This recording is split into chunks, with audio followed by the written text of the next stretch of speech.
Hey there! Welcome back to Code Club. I'm Techie, your guide to mastering the Linux ls command. This is video 2 of our series, where we're diving deeper into some advanced ls options that will make navigating your files a breeze.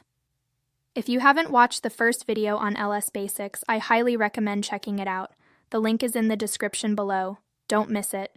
Today, we'll be covering some powerful ls options that will help you control the format, display, and overall organization of your files. So let's jump right in. The ls-l option is your go-to for getting detailed information on files and directories. It includes permissions, the number of links, the owner, the group, the size, and the last modified date. This option is versatile and combines well with other options like dash for human-readable sizes, -s for sorting by size, and -t for sorting by time. Let's see how -l works. Here, you see all the details for each file and directory, making it easy to manage permissions and ownership. Let's discuss a real-life use case. Imagine you're managing a shared project folder and you want to quickly check who has access to modify files. By using ls-l, you can easily see the permissions and take action if something doesn't look right. The ls-h option converts byte sizes into human-readable formats like KB, MB, or GB. This is really helpful when managing storage, and you want to quickly identify large files. It pairs nicely with -l, -s, and -t to give you a detailed sorted list of files with sizes you can easily interpret. Let's create 2 files with 20 megabytes and 100 kilobytes data, and add -h to our long listing with ls-lh. Notice how the sizes are now shown as megabytes and kilobytes and so on. This makes it much easier to see the actual size of each file. Combine it with -s or -t for a more comprehensive overview. Say you're clearing up disk space and want to quickly identify the largest files in your directory. Using ls-lh helps you spot those big files without needing a calculator. The -Q option wraps each file name in double quotes, which is particularly useful when your file names contain spaces or special characters. This ensures that file names are correctly handled in scripts and automation tasks. It's especially helpful when used with -l. Let's see ls-q in action. You'll see that file names are enclosed in double quotes, which is very useful for files with spaces or special characters. Let's try to combine this with -l and look ls-l command has quoted file names. If you're automating tasks with scripts and some file names contain spaces, using ls-q ensures that those files are correctly handled without causing issues in your automation process. The -N option lists file names exactly as they are, without any additional quoting or formatting. This keeps the display clean and simple. It's useful when you want a direct view of your file names, especially when combined with -q or -l for flexibility. Before moving to demo, I will create files with special character and file names. Now run ls. As you can see, Terminal has formatted it into quotes. Let's run ls-n. You'll notice that file names are displayed without quotes, maintaining a straightforward and clean output. This can be combined with -l for detailed listings or -q when you need to enclose file names in quotes. This can be handy when quickly reviewing a directory's contents and you want to see the file names exactly as they are, without any extra characters getting in the way. The -m option lists all files in a single line, separated by commas. This is great for creating a quick, compact overview of a directory's contents, especially useful in reports or documentation. You can combine it with other listing options for a more streamlined output. I'll demonstrate ls-m. You'll see all file names in a single line, separated by commas. This format is ideal for when you need a brief overview or want to include a list of files in documentation. Combine it with other options for even more detailed views. For example, if you're creating a report or a summary and need to include a list of files, using ls-m provides a clean, comma-separated list that's easy to copy and paste into your document. The -T option allows you to customize the number of characters used for tab stops. This gives you control over how columns are aligned, which is useful in scripts or formatted outputs. Let's run ls-t4. You'll notice that the spacing between columns changes as we've set the tab stops to 4 characters. This allows you to precisely control the layout of your output, which can be especially helpful when aligning text in scripts or generating reports. If you're generating formatted output for a report or script, adjusting the tab stops with ls-t ensures everything is aligned perfectly, making your output cleaner and more professional. The double dash color option adds color to your file listings, making it easier to distinguish between different file types. You can set it to always, never, or auto depending on your preferences. Let's discuss each color argument in detail. Now let's enable color using the color equals auto option. This will apply color to your listings only when the output is being displayed on a terminal, but not when it's being piped to another command or redirected to a file. With color equals auto, directories, files, and other types of items are color-coded. This is probably the most commonly used setting, as it provides color when you need it but avoids clutter when you're piping output. Next, let's look at the color equals always option. This forces color output even when the output is being piped or redirected. As you can see, even though we're piping the output too, the colors are preserved.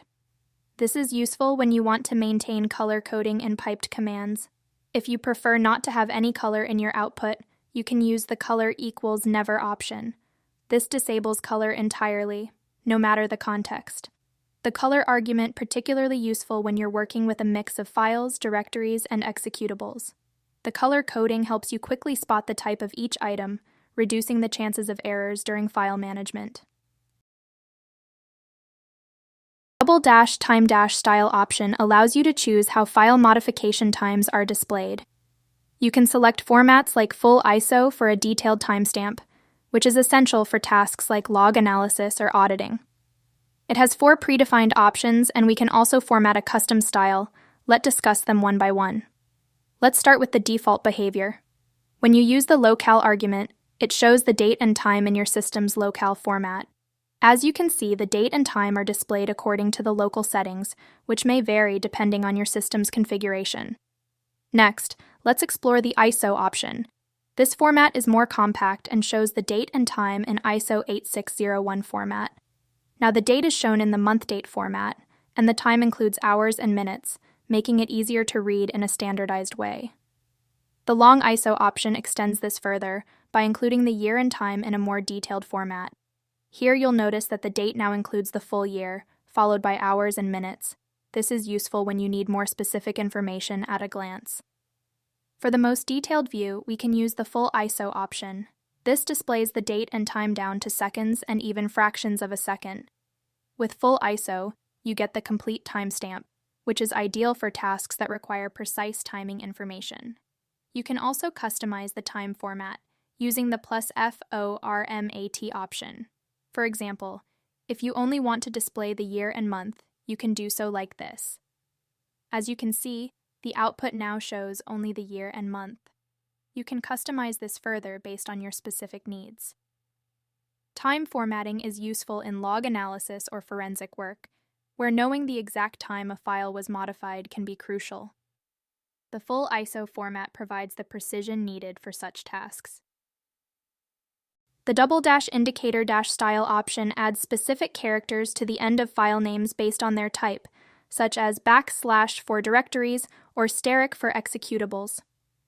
This helps you quickly identify file types at a glance. This command has further 4 options. Let's explore them one by one. We will start by running the ls command without any indicator style. This is the default behavior where no special characters are appended. Next, let's use the / option to append a / to directory names. This command can be shortened as -p now. You'll notice that all directories have a / at the end of their names. This makes it easy to distinguish directories from other file types.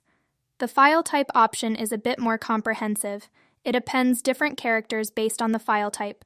/ for directories, @ for symbolic links, pipe symbol for FIFOs, == for sockets.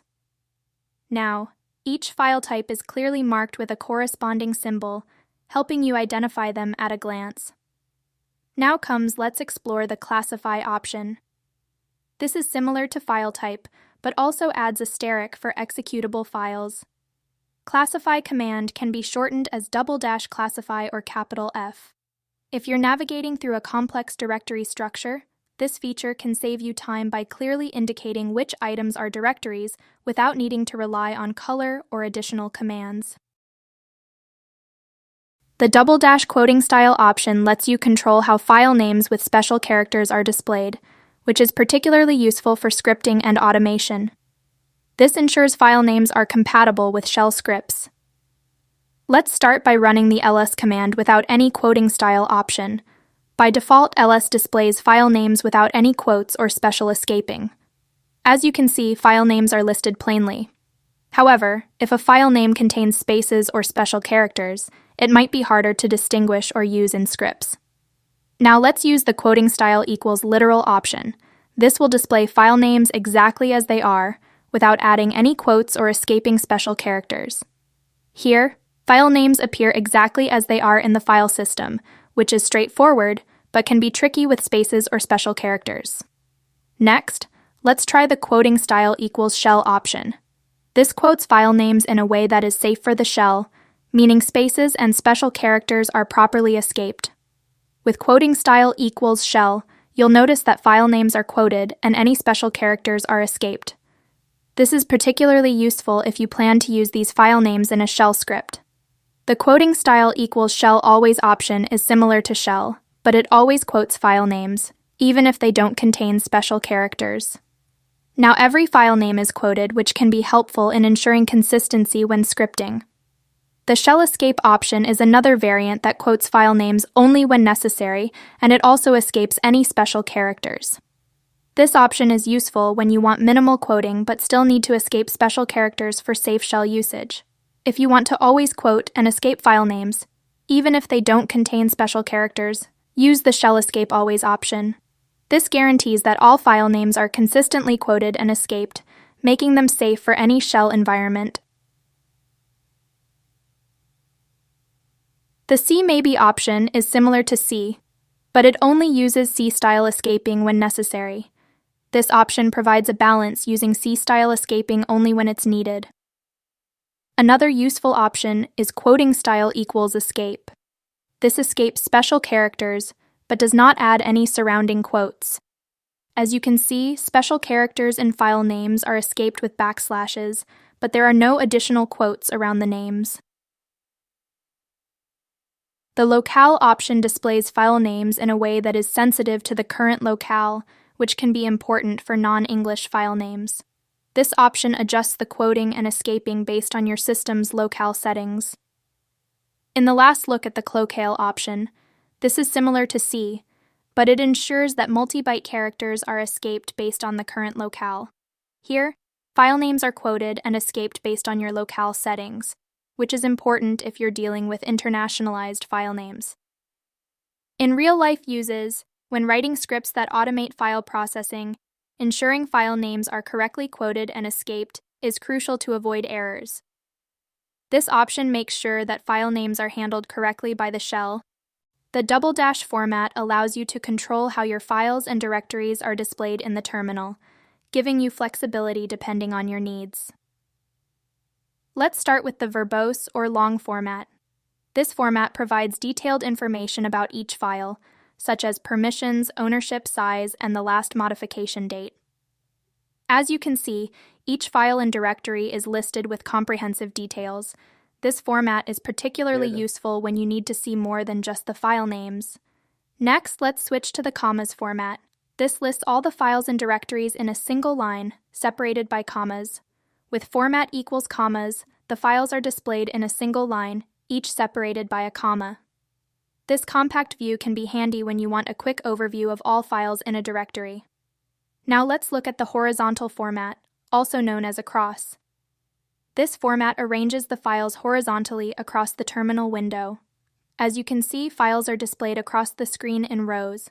This is similar to the default layout when you run ls without any options.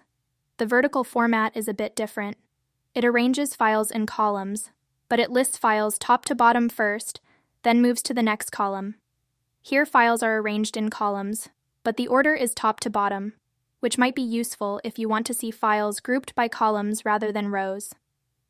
Lastly, let's explore the single column format. This format lists each file or directory on its own line, one per row. With single column, each file is listed on a separate line. This can be helpful when you want to focus on file names without additional information or when working with scripts. In daily life format, command is particularly handy when you need to generate a formatted output for reports or documentation, where a specific format is required. The double dash width is equal to capital N option allows you to specify the maximum width for the output in characters. This is particularly useful when working in narrow terminal windows, as it prevents the text from wrapping awkwardly. Let's start by running the ls command without specifying a width. By default, ls will automatically adjust the width based on the size of your terminal window. As you can see, ls has automatically arranged the files to fit the width of the terminal. Now let's try using the width equals n option to set a specific width for the output. For example, I'll set the width to 40 characters. With width equals 40, the output is now formatted to fit within 40 characters per line. This forces ls to wrap lines more frequently, which can be useful if you're working in a narrow terminal window. You can also experiment with different widths to see how it affects the layout. Let's try setting the width to 60 characters. With width equals 60, the output now fits within 60 characters per line, providing a balance between the number of columns and readability. The width at our N option can be combined with other ls options like format char horizontal or format char single column to control both the layout and the width. For example, let's use it with the horizontal format. Here, you can see the files are arranged horizontally, and the output is wrapped to fit within 50 characters per line. Whether you need to fit your output into a narrow terminal window or simply want more control over how your files are displayed, the width option allows you to customize the output to your liking. Play around with different widths to see what works best for your setup. The -B option converts non-printable characters in file names into C-style escape sequences, making them readable without causing issues in your terminal display. This option is useful when you're dealing with file names that contain non-printable characters, as it will escape those characters using backslashes. Let's start by running the ls command without any options. This will display the file names as they are. As you can see, the file names are displayed normally. However, if a file name contains non-printable characters, it might not be visible or could cause issues when using it in scripts. Now, let's use the -B option to escape any non-printable characters in the file names. With the -B option, any non-printable characters in the file names are now represented with escape sequences. For example, spaces might be shown as \040 and new lines as \n. To see this in action, let's create a file with non-printable characters and then list it using the -B option. Here you can see that the new line character in the file name is represented by \n, which makes it clear and manageable. Especially when scripting, you can also combine the -B option with other ls options to customize the output further. For instance, let's combine it with the -L option to get a detailed listing. Now, we have a detailed listing that also shows any non-printable characters in the file names as escape sequences. In your daily life, if you've ever had to deal with files that contain odd characters, this option ensures they don't mess up your terminal output, allowing you to safely handle them. The -Q option replaces non-graphic characters with question mark, making it easy to spot file names that might contain unusual or problematic characters. Let's start by running the ls command without any options. This will display the file names as they are. As you can see, the file names are displayed in their original form. If a file name contains non-printable characters, it may appear as strange symbols or not be visible at all. Now let's use the -Q option to replace any non-printable characters in the file names with question mark.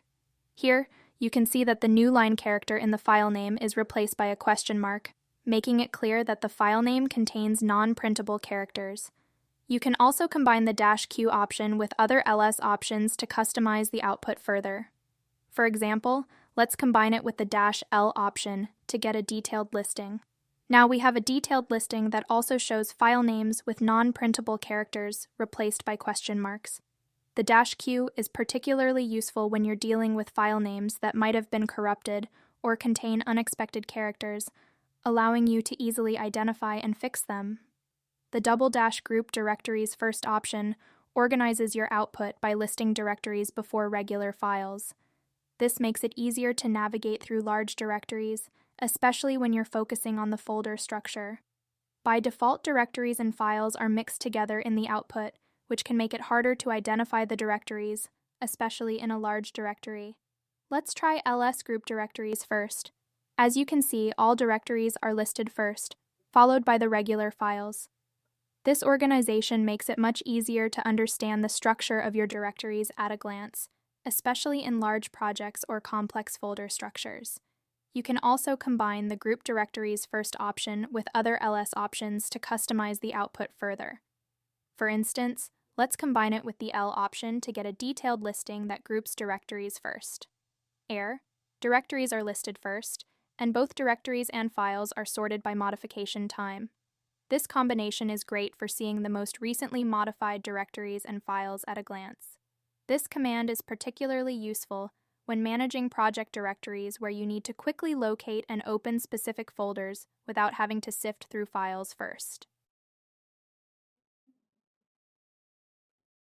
Don't forget to like, share, and subscribe to Code Club. It really helps the channel grow, and you won't miss any of our future Linux tutorials. Leave a comment below and tell me which ls command option you use the most or which one you're excited to start using. In the next video, we'll explore how to sort and order files using various ls options. So stay tuned, and I'll see you in the next one.